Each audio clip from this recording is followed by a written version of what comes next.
মেরাজের ব্যাপারে আজকে না দেখলাম একটা মেরাজের হ্যাঁ হ্যাঁ তুলনা করছে শুভ পরকীয়া রজনী আর পতিতা রজনী। হ্যাঁ কইতেছে মেরাজের রজনী নাকি মেরাজের রজনী নাকি এটা পরকীয়ার রজনী।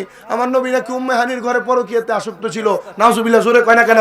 আমি বাংলাদেশের প্রধান উপদেষ্টা ডক্টর মোহাম্মদ ইউনূস সহ বাংলাদেশের প্রশাসনিক কর্মকর্তা যদি আজকে এই তন্তর ইমাম হুসাইন রাদিয়াল্লাহু তাআলা আনহু গাউসিয়া নূরিয়া হিফকানা মাদ্রাসার সুন্নি মহাসম্মেলন ইমামে আজম কনফারেন্সের মাইকের আওয়াজ শুনে থাকেন, সোশ্যাল মিডিয়া ইলেকট্রিক মিডিয়ার মাধ্যমে জেনে থাকেন যে এই বেয়াদব বলেছে নবীজি সাল্লাল্লাহু আলাইহি সাল্লাম রজব মাসের 26 তারিখ মেরাজ করেন নাই, উনি পরকীয়া করেছেন, এই বেয়াদবকে শাস্তি প্রদান করেন, নচেত বাংলার সুন্নি জনতা এদেরকে কাফের কাফের কাফের হিসেবে ঘোষণা দিয়েছে।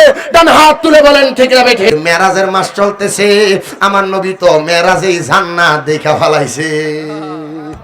জান্নাতের কোনো কিছু নবীর কাছে গোপন আছে? জাহান্নামের কোনো কিছু গোপন আছে? কোন জায়গার কোনো কিছু গোপন আছে?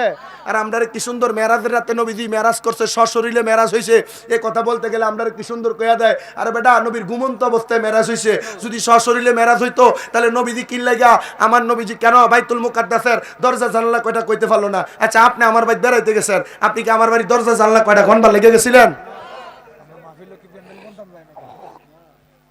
মাহফিলে যাইছেন, বাস কয়টা গুনতে আইছেন? কে গুনছেন আজ পর্যন্ত বাস এনে কয়টা? হে ব্যাককল হে